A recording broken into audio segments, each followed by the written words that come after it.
പരിശുദ്ധമായ റമളാനിലെ വിശേഷിച്ചും അവസാനത്തെ പത്തിൽ നബി സല്ലല്ലാഹു അലൈഹി വസല്ലമ തങ്ങൾ മുജാവറത്ത് ചെയ്യാറുണ്ടായിരുന്നു, അഥവാ ഇഅ്തികാഫ് ഇരിക്കാറുണ്ടായിരുന്നു.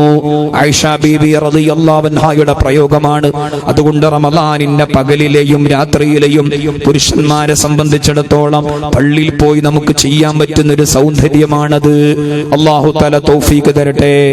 ആ റമളാനിലെ 11ാമത്തെ കർമ്മമാണ് വിശേഷ ദിനങ്ങളിലെ അദ്കാറുകൾ.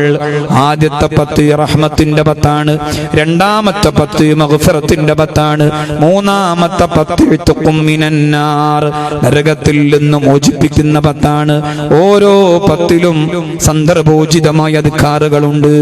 ആദ്യത്തെ 10 റഹ്മത്തിന്റെ 10 ആയതുകൊണ്ട് അല്ലാഹുമ്മ റഹംനി യാ അർഹമർ റാഹിമീൻ, കരുണാനിധിയായ അല്ലാഹുവേ റഹ്മത്ത് ചൊരിയണേ തമ്പുരാനെ.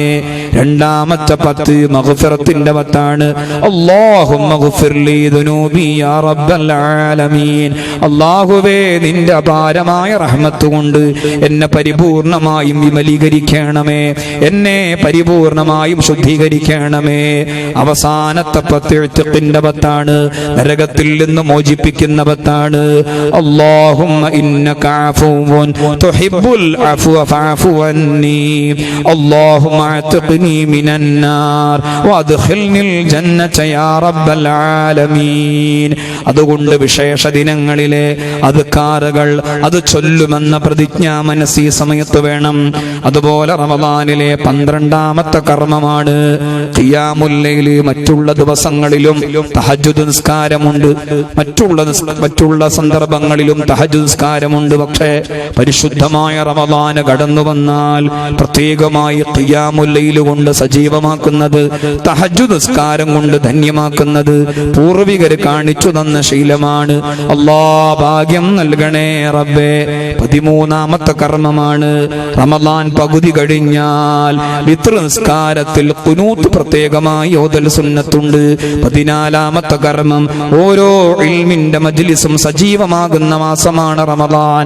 15ാമത്തെ കർമ്മം ബദരീങ്ങളായ മഹാന്മാരെ ആത്മാർത്ഥമായി ഓർക്കാനും അനുസ്മരിക്കാനും അവരുടെ കമനീയമായ ജീവിതത്തിലൂടെ സഞ്ചരിക്കാനും പറ്റിയ സന്ദർഭമാണ് റമളാൻ.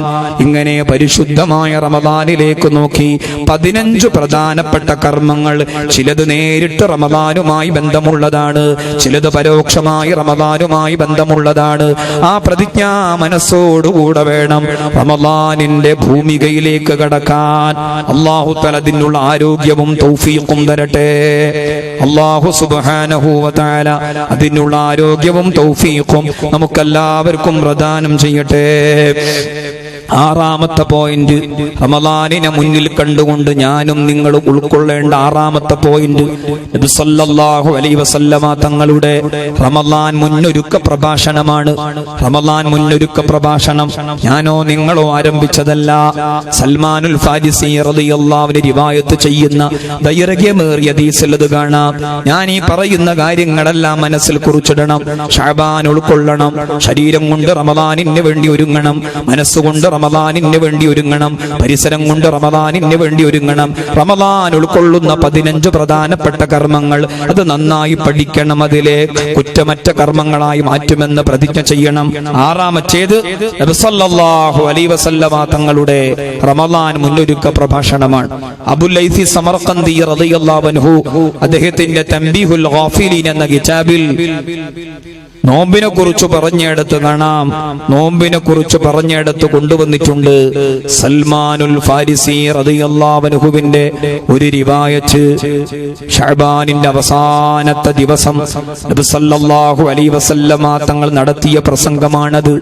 ഈ സദസ്സിന്റെ ബറക്കത്തിന് വേണ്ടി ആ പ്രസംഗം കേൾപ്പിക്കുകയാണ്. അയ്യുഹന്നാസ് ലഖദ് അളല്ലകും ശഹ്റുൻ അളീമുൻ ശഹ്റുൻ മുബാറകുൻ ശഹ്റുൻ ഫീഹി ലൈലത്തുൽ ഖദ്ർ وهي خير من ألف شهر فرض الله صياما وجعل قيام ليله تطوعا فمن تطوع بخصلة من الخير كان كمن ندى فريضة فيما سوى ومن ندى فريضة في كان كمن ندى 70 فريضة فيما سوى وهو شهر الصبر والصبر ثوابه الجنة وشهر المباسات وشهر يزاد فيه رزق المؤمن من فطر فيه صائما كان له عتق رقبة ومغفرة لذنوبه قلنا يا رسول الله ليس كلنا يجد ما يفطر به صائما قال النبي صلى الله عليه وسلم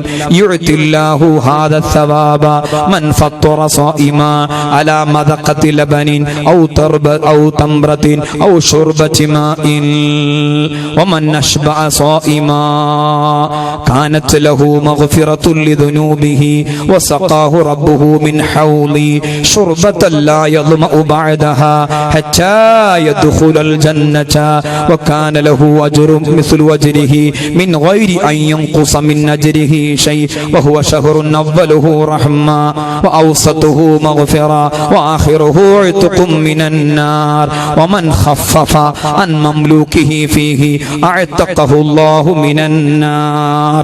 ഇത് നബി സല്ലല്ലാഹു അലൈഹി വസല്ലമ തങ്ങൾ ശഅബാനിന്റെ അവസാന ദിവസം നടത്തിയ മനോഹരമായ റമദാൻ മുന്നൊരുക്ക പ്രഭാഷണമാണ്. അല്ലയോ ജനങ്ങളെ, വല്ലാത്ത മാസമാണ് നിങ്ങളിലേക്ക് ഇത് തണലിടാൻ പോകുന്നത്. അതിലൊരു രാവുണ്ട്, വളരെ പ്രധാനപ്പെട്ട രാവാണ്. അതിലെ പകല് നോമ്പ് നിർബന്ധമാണ്. അതിലെ രാത്രിയിലെ തറാവീഹ് നിസ്കാരം സുന്നത്താണ്. ആ മാസം ഒരു സുന്നത്ത് നിർവഹിച്ചാൽ ഫർദിന്റെ കൂലിയാണ്. ആ മാസം ഒരു ഫർദ് നിർവഹിച്ചാൽ മറ്റുള്ള മാസങ്ങളിലെ 70 ഫർദുകളുടെ സ്ഥാനത്താണ്. ആ മാസം ക്ഷമയുടേതാണ്. ക്ഷമയ്ക്ക് അല്ലാഹു തആല കൊടുക്കുന്നത് സ്വർഗമാണ്. ആ മാസം സഹകരണത്തിൻ്റെതാണ്. ആ മാസം മുഅ്മിനീങ്ങളായ മനുഷ്യരുടെ ജോലികളിലും വിഭവങ്ങളിലും ഭക്ഷണങ്ങളിലും അല്ലാഹു തആല ബറക്കത്ത് ചെയ്തു കൊടുക്കുന്ന മാസമാണ്. ആരാന നോമ്പ് തുറപ്പിച്ചാൽ അവർക്ക് അല്ലാഹു തആല വലിയ പ്രതിഫലം നൽകുന്നതാണ്. ഇങ്ങനെ തുടങ്ങി നബി സല്ലല്ലാഹു അലൈഹി വസല്ലം പരിശുദ്ധമായ റമദാനിനോട് വലിയ താല്പര്യമുണ്ടാകുന്ന രീതിയിൽ റമദാൻ മുന്നൊരുക്ക പ്രഭാഷണം നടത്തി. ശഅബാൻ അവസാനത്തെ ദിവസം അല്ലാഹുവേ നന്നായി മുന്നൊരുങ്ങാൻ തൗഫീഖ് നൽകണേ റബ്ബേ, തയ്യാറെടുക്കാൻ തൗഫീഖ് നൽകണേ അല്ലാ. 7ാമത്തെ പോയിന്റ്, ആ റമദാൻ എങ്ങാനും അനുകൂലമാവാതെ പോയാൽ അനുഭവിക്കേണ്ടി വരുന്ന തിക്തഫലം. അത് നബി സല്ലല്ലാഹു അലൈഹി വസല്ലമ തങ്ങൾ മദീന മുനവ്വറയുടെ പടികൾ കയറുന്ന സമയത്ത് 3 തവണ ആമീൻ പറഞ്ഞ സംഭവം നമുക്കറിയാം. ദുആ ഇല്ലാതെ 3 ആമീൻ അങ്ങ് പറഞ്ഞു. സ്വഹാബത്ത് ചോദിച്ചു, യാ റസൂലല്ലാഹ് സല്ലല്ലാഹു അലൈഹി വസല്ലം, ദുആ ഇല്ലാതെ 3 തവണ ആമീൻ പറഞ്ഞതെന്തിനാണ്? ദുആ ഇല്ലാതെ 3 തവണ ആമീൻ പറഞ്ഞതെന്തിനാണ്? നബി സല്ലല്ലാഹു അലൈഹി വസല്ലമ തങ്ങളുടെ മറുപടി, സ്വഹാബാ, മുഖറബുൽ അംലാക്ക് ജിബ്രീൽ അലൈഹിസ്സലാം വന്ന് 3 പ്രാർത്ഥനകൾ നടത്തി. 3 പ്രാർത്ഥനകൾ നടത്തി. ആ 3 പ്രാർത്ഥനകൾക്കാണ് ഞാൻ ആമീൻ പറഞ്ഞത്. അതിൽ ഒന്നാമത്തേത്, റഗീമ അൻഫു റജുലിൻ ദഖല അലൈഹി റമദാൻ ثم انسلخ قبل ان يغفر له. ഒരാളിലേക്ക് റമദാൻ കടന്നു വന്നു, ആ റമദാൻ തീരുകയും ചെയ്തു. റമദാൻ കൊണ്ട് മഗ്ഫിറത്ത് നേടിയെടുത്തില്ല, റമദാൻ കൊണ്ട് നേടിയെടുക്കേണ്ട കാര്യങ്ങളൊന്നും നേടിയെടുത്തില്ല. അങ്ങനെ റമദാൻ തീർന്നുപോയി. അങ്ങനെയുള്ള മനുഷ്യന്റെ മൂക്ക് മണ്ണിനോട് ചേരട്ടെ, അവൻ അമ്പേ പരാജയപ്പെടട്ടെ, അല്ലാഹുവിന്റെ റഹ്മത്തിൽ നിന്ന് ദൂരെ പോവട്ടെ എന്ന് മുഖറബുൽ അംലാക്ക് ജിബ്രീൽ അലൈഹിസ്സലാം ദുആ ചെയ്തപ്പോഴാണ് ഞാൻ ആമീൻ പറഞ്ഞത്. റഗീമ അൻഫു റജുലിൻ ദഖല അലൈഹി റമദാൻ ثم انسلخ قبل ان يغفر له. ഒരാളിലേക്ക് റമദാൻ സമാഗതമായി, ആ റമദാൻ തീർന്നു പോവുകയും ചെയ്തു. റമദാൻ കൊണ്ട് നേടിയെടുക്കേണ്ട ഒരു മഗ്ഫിറത്തും റഹ്മത്തും നേടിയെടുക്കാതെ പോവുകയും ചെയ്താൽ അവൻ അമ്പേ പരാജിതനാണ്, അല്ലാഹുവിന്റെ റഹ്മത്തിൽ നിന്ന് ബഹുദൂരം അകലെയാണ് എന്ന് മുഖറബുൽ അംലാക്ക് ജിബ്രീൽ അലൈഹിസ്സലാം പ്രാർത്ഥനാ സ്വരത്തിൽ പറഞ്ഞപ്പോൾ ഞാൻ അതിനാമീൻ പറഞ്ഞതാണ്. അല്ലാഹുവേ, ഈ പറഞ്ഞ കാര്യങ്ങളെല്ലാം ഉൾക്കൊണ്ടുകൊണ്ട് ഈ കടന്നു വരുന്ന പരിശുദ്ധമായ റമദാനിനെ നന്നായി ഉപയോഗപ്പെടുത്താൻ തൗഫീഖ് നൽകണേ റബ്ബേ.